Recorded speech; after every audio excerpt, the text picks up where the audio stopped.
Hello and welcome to Nerd Subculture. I'm your host Jared. And I'm Edwina. And you listen to this. This is our Once More Feeling series on Buffy the Vampire Slayer.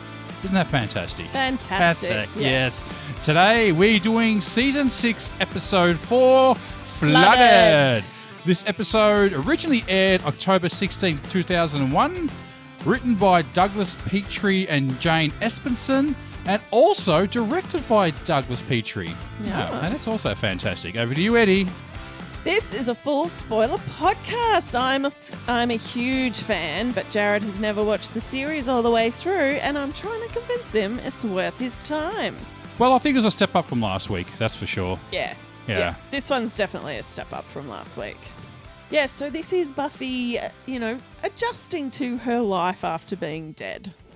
It's difficult life after death, isn't it? Yes. It's a real struggle. But yeah, I actually really like this episode. It is actually a little bit refreshing after the past 3 episodes that have been very serious. Yeah. And this one feels like there's a better mix of comedy and drama. Yeah, I think it's a really good balance. And like there is still that serious undertone there, but it's not like the previous 3, which, as I said, we were struggling with our question time because it was very, very little comedy. Yeah, well, even little story, I suppose, in what happened last week, or previous episode, I should say. And this one definitely felt like a little more was happening. Yeah. Though it is a little cartoony in times in this episode, like the demon. Well, also the way that the water pipes all burst after she tightens the thing. It's like something out of a cartoon, like where you block the hole and then all the other. And knocks a person behind you. The one's not doing anything. Yeah. And it does introduce the big bad of the season. We get the trio. Just called the trio? Yep, they're called the trio. Did they call themselves that, or did they have a name for themselves? I think they actually end up calling themselves the trio. Okay. They are also very cartoony villains. And it does sort of fit that theme of the season, which is actually life is the big bad. Okay. Because these boys, they are human. They are so-called humans, so to say. Yeah, well, we don't get vampire villains or season villains anymore, so or ever, only once. Yes, and they have introduced this big bad a lot earlier than any other season, I think. Get into it. That's what I say. No need to pad out 24. I know you got 24 episodes to pad out, but yeah, sometimes you just need to get into it. I think. Yeah, it's just refreshing. Well, normally they'll have like in the earlier seasons, there was kind of a minor baddie, and then she meets the big baddie. In this season, you straight up just meet the big baddies straight away. Yeah. And it also does set up little plot lines. All right. Well, we'll for the rest of the season. We'll get back to that. Let's just do the summary, get that out the way, and we'll get back to that. I want to hear more. Sure you do. When Buffy tries to fix a leaky pipe, she ends up flooding the whole basement. After getting a hefty invoice from a plumber, Willow and Tara inform Buffy that she is broke. Buffy goes to a bank for a loan, but during the meeting, a demon crashes through the window and robs the bank. Despite saving the bank manager's life, she is denied a loan. That night, Giles returns and has a reunion and a serious talk with Buffy before joining the gang. Dawn, who insists on helping with research, identifies the bank-robbing demon as Fashnik. Fashnik. Fashnik. Like cookies. Yes. The Fashnik demon reveals his controllers are Jonathan, Warren, and Andrew, the trio of nerds that Buffy has had dealings with in the past. The 3 of them are plotting to take over Sunnydale, and Warren sends Fashnik demon after Buffy. Giles questions Willow about the spell to revive Buffy. Willow defends her actions, but Joel criticizes her recklessness. Willow's response turns threatening before she regains composure. Spike finds Buffy on the porch, and they discuss life and money. Giles and Dawn, unable to sleep, are interrupted by the Fashnik demon, but Buffy and Spike team up to fight him. The battle ends in the basement, where Buffy drowns the demon. After the fight, the Scooby Gang tries to salvage the damaged furniture. Buffy and Giles start addressing the bills, but Buffy leaves to meet Angel abruptly, leaving Giles to handle the financial issues and look after Dawn. The end. Bum, bum, bum. Nice short one. I like that. Actually, that was probably one of the easier summaries I've had to do in a long time because it has a very clear story arc. Oh, that's handy. It's not just a bunch of conversations. Like stuff actually happens. All right.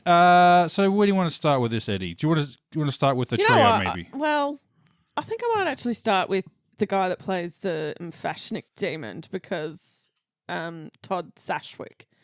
Yes. Todd just Swashnik. Because we just happened to be watching Picard and the actor who played him actually has a bit of a main role in this season of Picard. Yeah. What a coinky dink. Yeah. And I've looked at Jared going, that's actually the guy behind the makeup in the episode of Buffy we just watched. A career actor too. He's been in everything. Yeah, he's been in everything. He's a very familiar face. Yeah. Kind of a sinister look about him. Yeah, isn't I there? think he's often a bad guy. Yeah. That's the problem. Born to play a villain. And they've kind of tried to make him a bad guy in Picard, but he's not really. It's hard to explain. He seems more incompetent than bad. Yeah. It seemed like he just didn't give a shit. Yeah. Yeah. I think he's born to play a Bond villain too. Yeah. Yeah. He's got that what's his name? That the guy from Rogue One who played the Bond villain, the Danish or Swedish guy. You know what I'm talking about, don't you? Yeah, the Hannibal actor. Yeah. Mars. Michael Mars Madston? Is that Mars? No. Mads. I can't. Hang on. Yeah. I can look it up. Hang on. Mads Mikkelsen. So close. I said Michael. Yeah. So close. You know, there's sort of a Michael in there. Yeah. He's just got that look, hasn't he? That villainous look. I'm not sure what it is. 5 o'clock shadow, dark features. Yeah. Yeah. So what did you wanted to start with the trio? Yeah. So it is interesting that we've already seen these characters before. So they've got a bit of a story arc already. Well, we've seen 2 of them before as the same characters. So you've got Jonathan, who was pretty much a main extra. He often appeared in storylines. You've had Warren. We've seen him. He's the Buffy bot, sort of very misogynist, very misogynist character that we have met before. But did we see him at high school as well? No. No. Okay. No. And we get Andrew, who we haven't seen as Andrew, but we've seen him as Cyrus, who was one of Harmony's minions. Okay. But he's coming in as Tucker's brother because they could not get the actor that played Tucker. He had a scheduling conflict. Which character was Tucker? He was the one who sent the hellhounds to the prom. Right. And Buffy had to stop it. Okay. And he sent them there because none of the girls would go to the prom with him. Okay, right. That's one of those early episodes, isn't it? No, it's like season 3. Oh, well, that's... yeah. It seems a long, long time ago. It seems like a long time ago, yeah. And then he's also claiming his claim to fame is that he sent demon monkeys after the school play, which is... We've never heard this story before. It's like a new off-screen event that happened at Sunnydale High School, apparently. All right, monkeys in the school. Missed that one. Yeah, we missed that one. Sounds like a Xander-centric story. Yeah, maybe. maybe.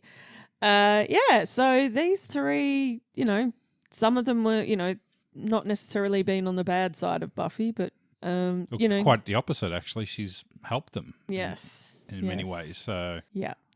That's a big betrayal there. Yeah, so as I said, they are human, and it does feed into the theme of this season and also what a lot of people don't like about this season, which will be probably what I'm going to talk about next. And part of the discourse surrounding this season is to do with the big bad, because a lot of people are like, the trio are not the big bad, Willow's the big bad. Spoiler alert, Jared already knows that... that Willow I've seen plenty of your Halloween costumes before. That Willow Dark Willow. I may have dressed as Dark Willow for a costume party or 2. No, you're just going down the street to do the shopping. So you're aware that Willow is sort of the big bad of this season, but also life is also meant to be sort of the underlying theme, that life can be the big bad. We watch these shows and analyze these sort of shows as an escapism from our lives. And it's also why a lot of people don't like this season, is because we don't want to see our protagonists, our heroes, struggling to pay the bills and dealing with bureaucracy. Like, we watch these shows as an escapism from that mundanity of life. And sometimes these shows are your comfort show. Like Buffy's a show that you watch over and over again. It's people's comfort show. And this season doesn't provide that escapism for a lot of people. That's interesting. Yeah. So I think that's why a lot of people do not like this season. I, on the other hand, absolutely love this season and where it actually goes to with this theme of life as the big bad. And Buffy in this depression, kind of being disassociating from her friends almost, having these human bad guys. They're just men. That's what it is. The patriarchy. They are literally just men, and they probably cause more damage than any of the other baddies combined. Wow, there you go. So, yeah, pretty much. So on her friends... if I could just talk about that for a second. With all these struggles that Buffy's going through, could they be helping a little better? Fucking oath, yes. Like, this is also what a lot of people get really fucking pissed off about is Willow brings Buffy back from the dead after she's living in Buffy's house. So both Tara and Willow are living in her house. Yeah. They have spent all of her money. Right. And they bring her back from the dead and like, oh yeah, you're broke. Go out, get a job. Go get money. Support us. But they are not doing anything to provide anything financially to the household, so to speak. No. So, yeah, people get very annoyed. Like, it is brought up when they say that Willow is a particularly bad friend or Willow and Xander are very bad friends. I mean, Xander, on the other hand, he has his own problems, like trying to get his own house and stuff. So financially, he's not in a much better position. He tried to help out with the plumber at least. Yeah. But yeah, Willow, absolutely nothing from her. No. She doesn't have a job. Is she even still in uni? Yeah, college? she's still at college. Yeah. Can she spin straw into gold or something? Or yeah, where's Willow getting all her money from? Exactly. She's stolen it all from Buffy, I guess. Well, she actually stole her money. Is that what you're saying? She's taken her money. Technically, yeah. Did Buffy give her that money? Also, what about Hank Summers? Hank Summers isn't there supporting his 2 teenage daughters. Well, he only knows about one. Well, no, he's got Buffy and Dawn. Does he know Buffy's alive yet? No one ever told him she was dead. Oh, really? 3 months? Wow. There was the Buffy. They had the Buffy bot. Oh, okay. So they kept. So remember, they've had the Buffy bot keeping the secret that Buffy's alive, so that they wouldn't lose Dawn. And then it's like, well, maybe Dawn should have gone to go live with Hank Summers. Maybe they could have got the Buffy bot to work or something. I don't know. Robot slavery. They needed her to be doing the Slayer duties to keep the forces of darkness away from during the day she could Sunnydale. She doesn't need to sleep, so during the night she can do that, and during the day she can do. Well, she does need to recharge. Something. She does need to recharge. Okay. She's got batteries. I fell down and got confused. Willow fixed me. She's gay. Yeah. And yeah, Xander is, as he said, he's kind of there going, oh, I've got a wedding and that to plan. Oh, yes, the wedding. But he still hasn't told anyone. And let's talk about that. Anya's getting more and more frustrated with him because at this point she's like, this is ridiculous. Why are we keeping this a secret? Yeah. And she's got a really good point. Yeah. Oh, it's beyond a joke now. What was his reasons for not saying anything before? What was because he's just enjoying life as it is with just, having a steady paycheck and being out of his parents' basement. Terrible. But I think she mentioned this the previous episode. Yeah, she's mentioned it every single episode. And what was his excuse the other episode? He said something else. It's not the right time. Yeah, timing. Yeah, okay. Because, everything happening with Buffy, it hasn't been the right time. No, okay. Yeah, it's very weird why they hadn't, it's been longer than, it's been 5 months, 6 months at this point that he hasn't, because he proposed to her at the end of this last season. Yeah. And so it's been 3 months since she was dead. And she was dead 4 months. 4 months. 4 or 5, no, was it 5 months? 5 months. She was dead 5 months. 5 months. And it's been a few weeks or something. She's been alive or something. And I don't know how long it's been since the last. It can't have been that long because Giles is only just getting like. So assuming maybe it's a week, we could say. Yeah, could probably say a week. And he's still holding out. So I think she is understandably getting pissed off, but at least she is actually communicate. Like she does have her, though she did get angry at him over just being like, "Oh, you never take my side." She got angry at him over something that wasn't really his fault, but it was because she's keeping inside this other anger. But she does eventually tell him what's going on. Like those two do actually have very good communication skills, so to speak. Yeah. But she is at the point where she's like, enough. Well, she called it at the start, like, when you first proposed to her, is this just the end of the world proposing thing? Yeah. I think we spoke about this previous some time ago. And she absolutely called it. It was that whim of the moment that he proposed to her. Yeah. And now he can't get out of it. So he's like fucked and he's trying to get out of it. He's stalling. Yeah, he's stalling. Marriage is that step into adulthood, so to speak. And I think he's also struggling a lot with that. And they're not very old. I actually don't think they should be getting married at all. Like, they're not. Well, the characters are probably only in the early 20s, I think, or something. Not even. Like, though she's a 1,000-year-old demon, but, like, he's, 20? Maybe 21? He's like 30, though. But yeah. Like, the actor. We're not talking about the actor. We're talking about the character. Yeah, the character's like 20, yeah. Like, that's very, very young to get married. Very, very young.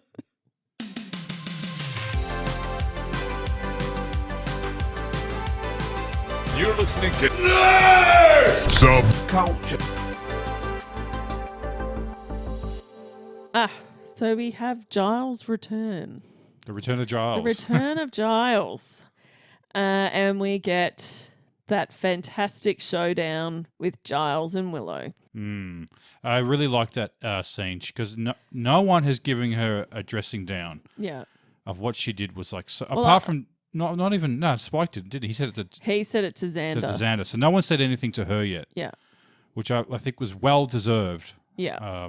And good to watch. And it was a very intense exchange as well. It was. She kind of changed a little bit. And there was a part where you see like a little bit of Dark Willow. There was a moment like a little moment of Dark Willow comes out. Where she basically threatened him. Yeah. And Giles is like, oh fuck. Like he's like, yeah, this is exactly what I'm talking about. Yeah. Like it's what because you have to remember he was never ever supportive of her interest in the dark arts. Yeah. She knew that too. Yeah, and she's known that. And Giles used to hide books from her and stuff. Like, unless it like served, but on that odd occasion, like her magic powers had served, they served a purpose for him. And he would call on her to do a spell. But like it's been a very gradual decline with her and her building this power. And he's actually at the point where he's like, and there's he knows the reason behind why he didn't want her dabbling in these dark arts, because he knows they're addictive and he knows how dangerous they are. Mm-hmm. And he's experienced that firsthand. And there's probably a lot more knowledge about it that he knows that he hasn't actually told her about. He doesn't want to tell her because she's just gonna be seduced by it even more. Well, I think what he's hinting at is that there are people with powers like hers, but you don't want to know them. Yeah, that's what he said. Yeah. Like you don't. There are people out there who could have done what you did, and you don't want to meet them. Yeah, and she's just like, yeah, but they're the bad guys. I'm a good guy. And yeah, where does that line blur? I'm sure those people said the same thing. What, are we the bad guys? Are we the baddies? Are we the baddies? Are we the baddies? But really, what was she expecting from Giles? Like she's in the kitchen kind of bragging about the spell and how scary it was, and she's kind of being all bubbly and goofy, telling him this, I totally had it. The demons came out, and yeah, it was full of control. And then it was like, and snakes poof. were coming out, and then she's like, and poof, then we have Buffy, and it's like, yeah, except that when that urn broke, you all ran off and you were running for your lives, and Buffy woke up in a box and had to like dig her way out. Kind of skipped over that fucking part. Yeah, no one scolded her on that one too. And Giles going, you don't know what you've done. This is a big world altering the balance of good and evil. And so the spell does have consequences more than just that little demon from the previous episode. It actually does have world-changing consequences because it is kind of the catalyst for this season's arc. Mm-hmm. But it will also be a catalyst for the big bad in season 7. Okay, right. As well. So what did he call her? You rank, arrogant amateur. And you're a very stupid girl. Very stupid girl. But again, yeah, what was she actually expecting from Giles? Because she had the chance to tell him about the spell many, many times. And the fact that they did the spell like the day he left. Yeah. Like she could have said, hey, just stay. Like she could have told him about it. Well, no, she couldn't have because he would have stopped her. Uh-huh. And she knows that. Yeah. That's why she didn't tell him. That's why she did it that day he left. Yeah. She was waiting for him to leave. Yes. So that was never going to happen. But did she really expect a congratulations from him? It's there was some arrogance there because she actually did. She was like shaking her head. Well, because she's like, but Buffy's alive and nothing bad. Like there haven't been any consequences. We just haven't. There are consequences. Apart from that demon last week that tried to kill her, but otherwise it's been fine. But yeah, there haven't been any major consequences yet, and that's what Giles was trying to say is that you did absolutely no research into this spell. Which she didn't, and you don't know where Buffy's been, and you don't know what this is going to mean for the world. Yeah. And she was just like, "Oh, what? Buffy's just." She was like, "Oh, well, she couldn't just be deader." Like, that was the risk in her head was that she could have made things worse. She couldn't make things worse when she actually could make things a lot worse. Oh yeah. Yes. What is it? Rank immature. Or immature rank amateur? Rank amateur. Rank is just such a British word.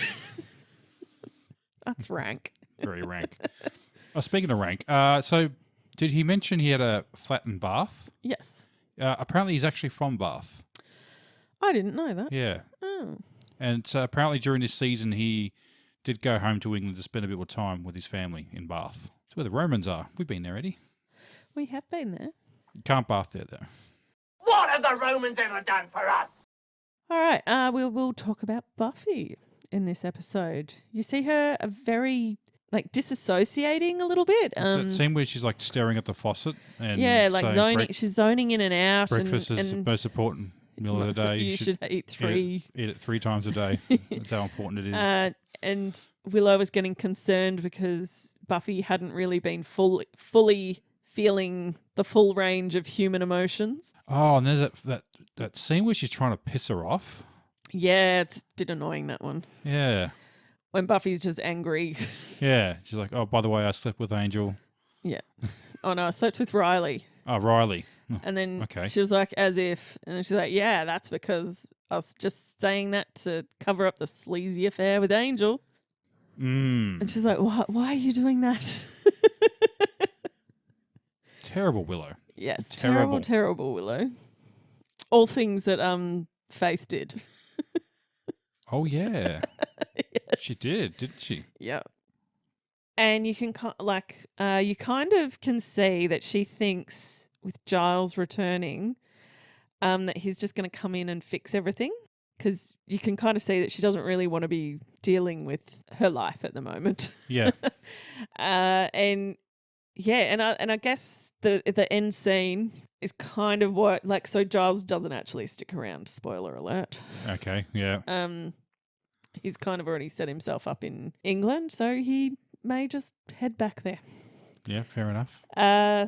But yeah, Buffy just assuming Giles, she's pretty much like, Giles, you can take care of. Yeah, you take over now.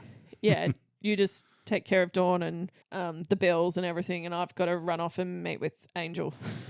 And by the way, you don't see that meeting. Apparently, there is a comic about it. Yeah.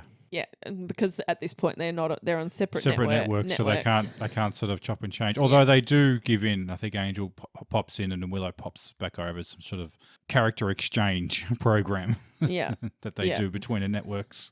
Yeah, which does get worked out a little bit. But yeah, she's very ready to run from her responsibilities.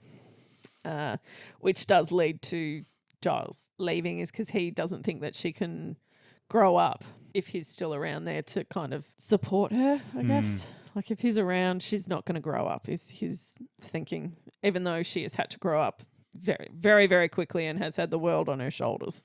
Plenty of times Plenty of times. It's possibly a different situation. So, but again, he's not a parent. He's not obligated to be there. But her real dad isn't there helping. So her actual father has abandoned her. Her mum's dead, and yeah, she has to support her and her sister at 20? That seems real fair. Yeah. So fair. Such a fair thing to happen to her. I think Anya was right on the charging aspect. Well, funnily enough, that's what they do in Angel. Yeah, well, he's got his own private eye investigation thing, so can't be too many people out there doing it, so you can charge what you want. Yep. Or train to be a police officer. Oh. Yeah, that would be an option for her. Or maybe like a soldier. No, it'd be a very specific police officer in Sunnydale. Yeah, a blood splatter analysis. She can team up with Dexter. Now you're just being silly. Oh, actually, I think she's in a new season of Dexter. Is she? I think I read somewhere that she's going to be in the new season of Dexter. Well, haven't they already? They already did a new season of Dexter. They're not doing any more seasons of Dexter. No? Okay. I think I read somewhere. Maybe I could be wrong on that one. I don't think that's happening. Now, had you seen this episode? No, this is a new one to me. So no, I have not seen this one. And did you go down any rabbit holes? Well, I think we already mentioned the actor Stashwick. Stashwick, yeah. Yeah. Oh, was he a rabbit hole? Well, it wasn't really a rabbit hole, but Todd Stashwick, yeah. Yeah. Fashioning. Yeah, nothing much about him really. Just an interesting career and still going. So, yeah. Oh, the actor who plays the blonde one of the trio, Andrew. Yeah. Yep. That guy has not aged a day. I'm suspecting maybe he's a vampire.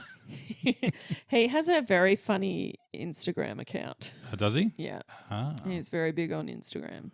Okay. He does like fashion, like sort of making fun of couture fashion. Okay, what's that? High fashion things. So yeah, but he'll be in like a garbage bag and tin foil. Swan dress. Yeah. All right. Do you want to get into question time? Yes.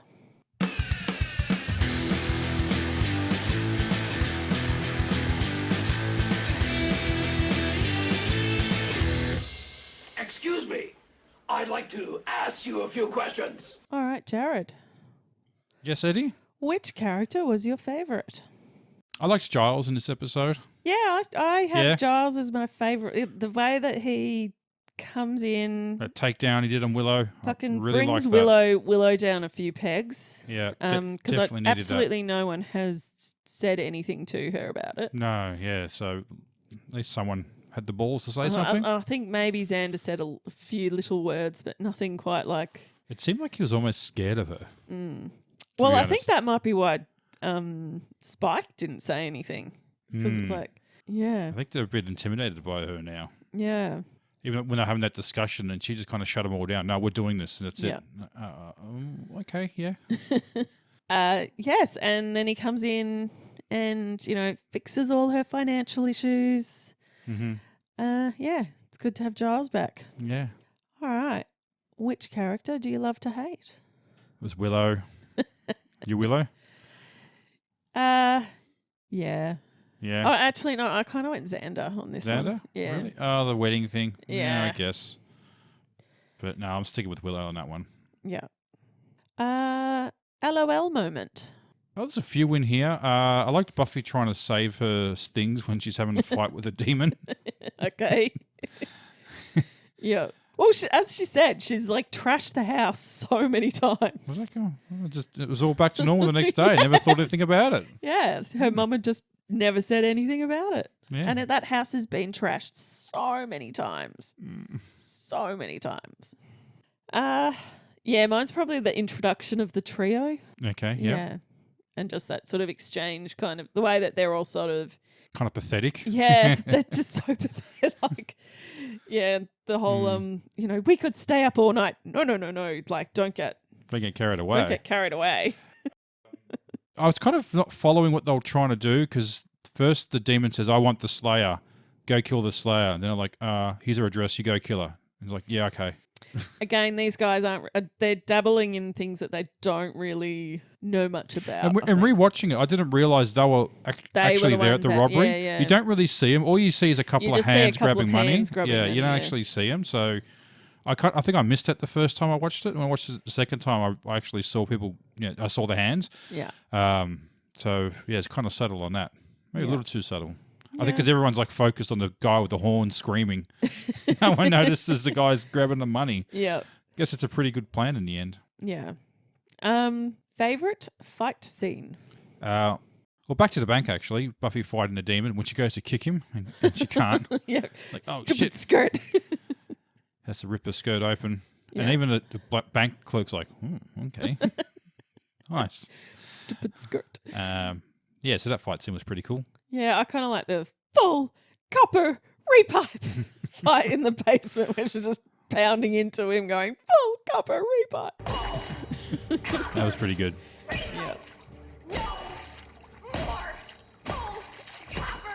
Yeah. Favourite scene? I think we know what that's going to be. Oh, the takedown. Yeah. Yeah. Giles Willow takedown. Yeah, definitely deserved. Well earned. Yeah. What is your least favourite scene? So Willow trying to piss off Buffy. Yeah, I'd go with that one as well. And just on top of that, the dark lighting they had in there, it was like they were in a tomb or something for some reason. Yeah. I found that kind of weird, the way it was lit. Yeah. Trying to be ominous maybe, or sort of foreshadowing the conflict between them or something maybe? Was that... I don't know. Where she's trying to piss her off? Is it maybe they were sort of leaning into that foreshadowing on that? Don't think so. I think it more had to do with Buffy disconnecting and not really showing her emotions. And the more that she kind of tries to hide how she's feeling, the more worried everyone's getting. I don't know. Yeah, maybe, I don't know. I just felt like that was like a foreshadowing scene as well. The way it was gloomily lit. I don't know. It was just. I think it's just that room is always weirdly. It's like, can you even see what you're fucking punching? Yeah. Your least favourite scene? Oh, same. Oh, same? Oh, okay. Yep. Favourite quote? I reckon we have the same one on this one, aren't we? Yeah, probably. From Giles? Yeah. Well, I know I'm back in America. Now I've been knocked unconscious. Oh, no, that's not mine. No? No, mine is, if I had have been there, I'd have bloody well stopped you. The magics you channeled are more ferocious and primal than anything you can hope to understand. And you are lucky to be alive, you rank, arrogant amateur. Ooh, snap, Giles. Snap. That's nice. Gets better every time. Yeah. All right. Who gets the wooden spoon? I gave it to Buffy's friends.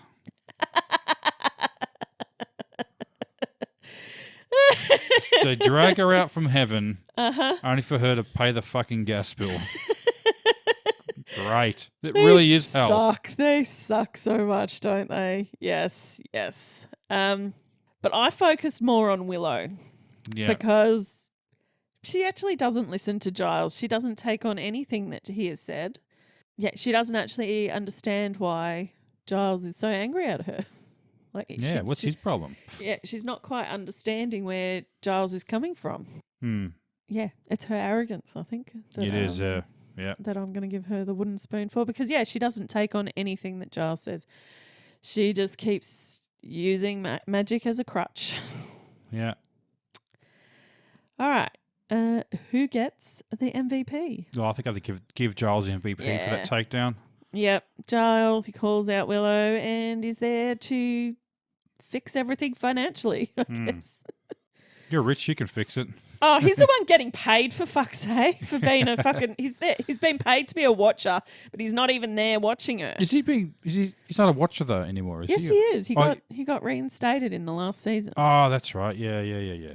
So he's still on the books. Yeah, he's still on the books. He's getting paid. She's not. He should have been like, well, you know what, Buffy, I'm still getting paid by the Watchers Council. What if I give you my salary from the Watchers Council? And that can help support you and Dawn. That probably would have been the right thing to do. Making me rethink my MVP right there. Yeah. Oh, no, he's still the MVP. I'm just angry that he's getting paid to be the Watcher. But and when he does actually leave, he should actually do that. If he's not there watching her, he should be paying her. So, but then, having said that, she needs to grow, and if he's just going to but how is she supposed to, if she has to work a 9-to-5 job, like the forces of evil aren't going to break between the hours of 9 to 5 for her. Well, you're saying one moment she's got to grow, and the next he's got to pay for her, so... Yeah, but she still has to, be saving the world every other week. Saving her money too. She can't do that if she's working a crappy ass job. Like, okay, all right. She needs like the magic credit card from Supernatural. I don't know what that is. Oh, it's just like a credit card that never runs out. That's handy. Yeah, it's complicated, but it's their sort of plot armor that they have. But in their case, it's like literal plot armor. What do you rate the episode out of 10 using something from the episode? I gave it 5 broken vases. Okay, yeah. Designer vases. Yes. I went 7 out of 10. That's not a horn. I thought you were going to go the full copper repipe. So that's why I went that one. I went with... yeah, when she's reading a book. Yeah. Oh, that's not a horn. No, they're like, you're too young to do research. And she's like, I'm not too young to do research. And then she's like, that's a funny place for a horn. That's not a horn. It's not a horn. Oh, dear. Yeah. Okay, so next episode, do we want to do a movie? Yeah, all right, let's do a movie. We'll do a movie? All right. Okay, I'm not putting my hand in that thing. No, do you want to check it for spiders? No, I'm just going to go blind. One day he's actually going to get bitten by a spider. I didn't even look then. I would be looking, dude. I'd be looking. Ooh, sticky. Ew. Ooh. Crusty. What is it? Moving. All right, I got one. Drum roll. Children of Men. Oh, yes. Ooh. Is that Darren Aronofsky? Is that? No, it's the Spanish guy. Alphonse Al Capone, something. No, that's not Al Capone. Cool. Children of Men. Yes. Yeah. Oh, that's going to be a heavy... Not quite as upbeat as Buffy, but I am up for the challenge. Hitting hard. Thought we weren't doing these hard hitting movies. Like, we may have seen this movie a few times. Actually, I'm looking forward to it. All right, anyway, do you want to wrap it up? Yep. Okay. Well, I hope you've enjoyed listening to us tonight. We are Nerd Subculture. My name is Jared. I'm Edwina. And if you like what you hear...